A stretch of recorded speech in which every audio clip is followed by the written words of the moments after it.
साथियों नमस्कार। एक बार फिर से स्वागत है आप सभी का आपके अपने चैनल RM स्टडी 24/7 में। तो साथियों हम लोग पढ़ रहे हैं विश्व का भूगोल टॉपिक वाइज। तो अभी हमारा जो टॉपिक चल रहा है वो है जलमंडल, ठीक है। और जलमंडल के अंतर्गत ये आता है आपका जल संधियाँ। तो जल संधियों के बारे में आज हम जो प्रश्न हैं उनको लेकर आया हूँ। तो आप सभी जो है वीडियो को अंत तक ज़रूर देखा करें। तो साथियों चलिए वीडियो को स्टार्ट करते हैं, प्रश्नों की शुरुआत करते हैं। चलिए पहला प्रश्न। तो पहला प्रश्न है, कौन सी जल संयोजी यूरोप को अफ्रीका से पृथक करती है? तो ये जिब्राल्टर, ठीक है। कुछ नए प्रश्न नए तरीके के आपको देखने को मिलेंगे, लेकिन घबराने की बात कोई नहीं है। आप लोग एक बार देखेंगे नया लगेगा, दो बार देखेंगे नया लगेगा, इसके बाद आपकी नॉलेज में प्रश्न आ जाएगा, कोई दिक्कत वाली बात है नहीं। चलिए अगला है डोवर। डोवर जल संधि जोड़ती है। तो ये जल संधियों से प्रश्न है, इसलिए जल संधियों के बारे में ही पढ़ेंगे। तो डोवर जल संधि जोड़ती है इंग्लिश चैनल एवं उत्तरी सागर को, याद रखना। अगला जो है, कौन सी जल संधि अंतर्राष्ट्रीय तिथि रेखा के समानांतर स्थित है? तो ये बेरिंग जल संधि, ठीक है, बेरिंग जल संधि। अगला है, विश्व की सबसे चौड़ी जल संधि कौन सी है? तो ऐसे प्रश्न भी आते हैं। तो विश्व की सबसे चौड़ी जो जल संधि है वो है डेविस जल संधि। आगे बढ़ते हैं, बेरिंग जल संधि किन दो स्थल भागों को अलग करती है? तो ये एशिया और उत्तरी अमेरिका को जो है बेरिंग जल संधि अलग करती है। अगला है, हार्मुज जल संधि किन दो देशों को अलग करती है? तो हार्मुज जल संधि जो है वो ईरान और ओमान को अलग करती है। ईरान और ओमान दो देश हैं जिनको जो है हार्मुज जल संधि के द्वारा अलग किया गया है। अगला है, ऑस्ट्रेलिया एवं पापुआ न्यू गिनी को कौन अलग करता है? ये ऑस्ट्रेलिया एवं पापुआ न्यू गिनी ये जो है ना, ये एक सेकंड कन्फ्यूजन में ना रहना, ये जो है एक ही नाम है, पापुआ न्यू गिनी, ठीक है, को कौन अलग करता है? तो ये टारस जल संधि, ठीक है। जल संधियों के बारे में पढ़ रहे हैं हम लोग। तो अगला है, पाक जल संधि किन दो देशों को अलग करती है? तो पाक जल संधि काफ़ी महत्वपूर्ण हो जाती है परीक्षा की दृष्टि से। तो पाक जल संधि जो है भारत एवं श्रीलंका को अलग करती है, याद रखना, ठीक है। अगला है, बेरिंग जल डमरू मध्य अलग करता है। तो बेरिंग जल डमरू मध्य आर्कटिक महासागर को प्रशांत महासागर से अलग करता है। अगला है, मलक्का जल संधि। तो मलक्का जल संधि किन दो सागरों को संयुक्त करती है? देखिए यहाँ पर संयुक्त की बात की गई है। तो अंडमान सागर एवं दक्षिणी चीन सागर को जो है संयुक्त करती है, क्या? मलक्का जल संधि। अगला है, भूमध्य सागर एवं अटलांटिक महासागर को जोड़ने वाली जल संधि कौन सी है? ये भी आपकी जोड़ने की बात की गई। तो जिब्राल्टर जल संधि जो है भूमध्य सागर एवं अटलांटिक महासागर को जोड़ती है। अगला है, जाफना प्रायद्वीप तथा श्रीलंका की मुख्य भूमि को जोड़ने वाला पास है। तो ये एलिफेंटा पास। अगला है, जिब्राल्टर जल संधि किन दो देशों को एक दूसरे से अलग करती है? तो ये स्पेन एवं मोरक्को को अलग करती है। अगला प्रश्न है, कौन सा जलाशय अंडमान और निकोबार द्वीप समूहों को अलग करता है? तो ये 10 डिग्री चैनल। साथियों काफ़ी महत्वपूर्ण प्रश्न है। जलाशय अंडमान और निकोबार, ठीक है, अंडमान और निकोबार इन दोनों को 10 डिग्री चैनल जो है अलग करता है। अगला प्रश्न है, पाक स्ट्रेट किन के बीच स्थित है? तो पाक स्ट्रेट आपका बंगाल की खाड़ी और मन्नार की खाड़ी के बीच स्थित है। अगला है, किस जल डमरू मध्य में से निकाली गई सुरंग यूनाइटेड किंगडम और फ्रांस को जोड़ती है? तो ये डोवर जल डमरू मध्य, ठीक है, डोवर जल डमरू मध्य। अगला प्रश्न है, कौन सा जल डमरू मध्य अंतर्राष्ट्रीय तिथि रेखा की सर्वाधिक निकट है? प्रश्न एक बार फिर से, कौन सा जल डमरू मध्य अंतर्राष्ट्रीय तिथि रेखा के सर्वाधिक निकट है? तो ये आपका बेरिंग जल डमरू मध्य जो है वो अंतर्राष्ट्रीय तिथि रेखा के सबसे नज़दीक है, ठीक है। आगे बढ़ते हैं अगले प्रश्न की ओर। प्रश्न कह रहा है कि इंग्लिश चैनल स्थित है। तो ये इंग्लिश चैनल जो है इंग्लैंड एवं फ्रांस के बीच में स्थित है। अगला प्रश्न है, हिंद महासागर और लाल सागर को कौन सी जल संधि जोड़ती है? तो हिंद महासागर और लाल सागर को बाब अल मनदेव जल संधि जो है जोड़ती है। किसे किसे? हिंद महासागर और लाल सागर को। आगे बढ़ते हैं अगले प्रश्न की ओर। तो इसमें कहा गया है मलक्का जल संयोजक में आने जाने की सुविधा है। तो क्या सुविधा है? हिंद महासागर से चीन सागर तक की आने जाने की सुविधा है। अगला ऑब्जेक्टिव प्रश्न है, पीसीएस मेंस में पूछा गया। तो अगला प्रश्न में पूछा गया है कि निम्नलिखित जल डमरू मध्यों में से किसी एक से निकाली गई सुरंग यूनाइटेड किंगडम और फ्रांस को जोड़ती है। साथियों अभी हम लोग ऊपर पढ़ चुके हैं, तो चलिए बताइए क्या इसका आंसर होगा। तो इसका आंसर आपका हो जाएगा डोबर जल डमरू मध्य, ऑप्शन नंबर सी, चूँकि हम लोग ऊपर पढ़ भी चुके हैं इसे, है ना, आप लोग देख सकते हैं। चलिए आगे बढ़िए।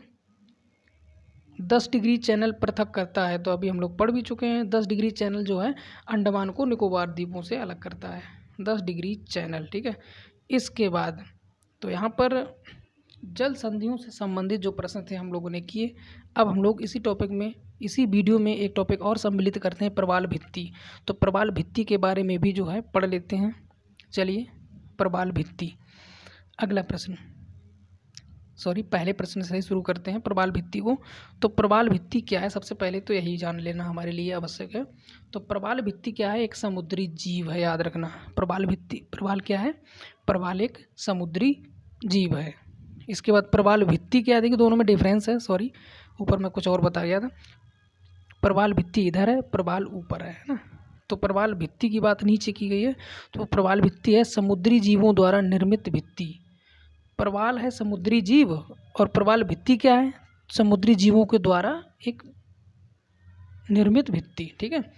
अगला प्रश्न, आई होप आप समझ गए होंगे मैं क्या कहना चाह रहा हूँ। अगला प्रश्न, कौन सा सागर प्रवाल की उत्पत्ति के लिए उपयुक्त है?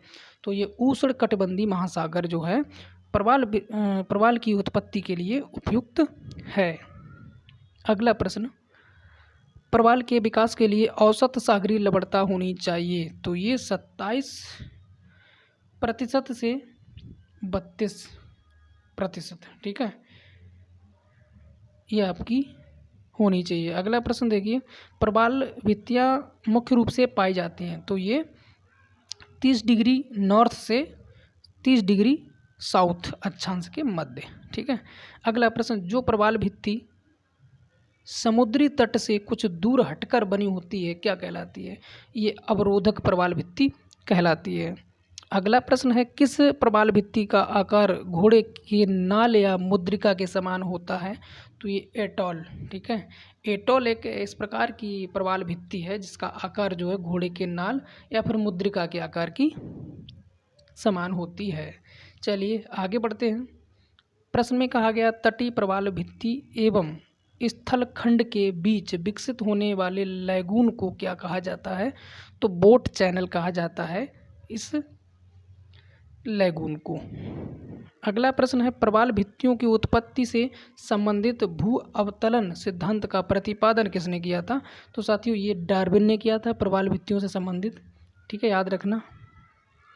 अगला है, प्रवाल भित्तियों की उत्पत्ति से संबंधित हिमानी नियंत्रण सिद्धांत का प्रतिपादन किसने किया था? ये डेली ने किया था। देखिए प्रश्न को थोड़ा समझ लेना, थोड़ा सा डिफरेंस है, बस ऐसा नहीं कि हम लोग प्रवाल भित्ति देखेंगे और डार्विन को लगा देंगे, लेकिन नहीं, यहाँ पर देखिए क्या कहा गया, प्रवाल भित्तियों की उत्पत्ति से संबंधित जो हिमानी नियंत्रण का सिद्धांत है, ठीक है, यहाँ पर हिमानी नियंत्रण की बात की गई। हिमानी नियंत्रण का जो सिद्धांत है उसका प्रतिपादन डेली ने किया था। और ऊपर जो पूछा गया है इसमें प्रवाल भित्तियों की उत्पत्ति से संबंधित भू अवतलन का सिद्धांत है। तो भू अवतलन की जब बात आएगी तो हम लोग डार्विन पे लगाएंगे, फिलहाल इस पे डेली, ठीक है। अगले प्रश्न की ओर बढ़ते हैं। इसमें कहा गया है कि विश्व की सबसे बड़ी प्रवाल भित्ति ग्रेट बैरियर रीफ कहाँ स्थित है? तो ये ऑस्ट्रेलिया के पूर्वी तट पर स्थित है। यहाँ पर एक जानकारी और मिलती है कि विश्व की सबसे बड़ी प्रवाल भित्ति, तो यहाँ पर पता चल गया ना, विश्व की सबसे बड़ी जो प्रवाल भित्ति है उसका नाम क्या है? ग्रेट बैरियर रीफ, जो कि स्थित है ऑस्ट्रेलिया के पूर्वी तट पर। अगला प्रश्न है, ग्रेट बैरियर रीफ, एक सेकेंड, ग्रेट बैरियर रीफ की लंबाई और चौड़ाई क्रमशः कितनी है? तो ग्रेट बैरियर रीफ की जो लंबाई चौड़ाई है, तो लंबाई तो 1900 किलोमीटर है और चौड़ाई कितनी? 160 किलोमीटर, ये आपको याद रखना है। आगे बढ़ते हैं अगले प्रश्न की ओर। प्रश्न में कहा गया कि ऑस्ट्रेलिया के पूर्वी तट पर स्थित ग्रेट बैरियर रीफ किस प्रवाल भित्ति का उदाहरण है? तो साथियों ये अवरोधक प्रवाल भित्ति का उदाहरण है, आप लोग याद रख सकते हैं। अगला है प्रवाल भित्तियाँ समुद्री प्रतिरूप हैं, तो ये उष्णकटिबंधीय वर्षा वनों की जो है समुद्री प्रतिरूप हैं। अगला प्रश्न देखिए, विश्व की सबसे बड़ी प्रवाल भित्ति किस देश के तट के निकट पाई जाती है? तो ऑस्ट्रेलिया के निकट पाई जाती है, चूँकि हम लोग ऊपर पढ़ भी चुके हैं। ये रही, ठीक है ना, ये आपको दिख रहा होगा यहाँ पे। आगे बढ़ते हैं अगले प्रश्न की ओर।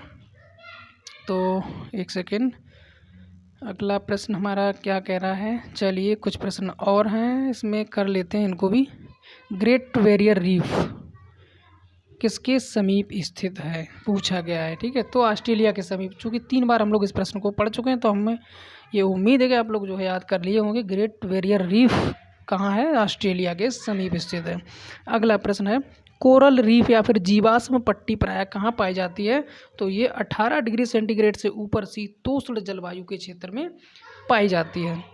अगला प्रश्न है, पोर्ट ब्लेयर, एक सेकेंड, पोर्ट ब्लेयर के समीप प्रसिद्ध प्रवाल भित्ति मृत हो रही है, तो ये अत्यधिक मत्स्यन के कारण जो है मृत हो रही है।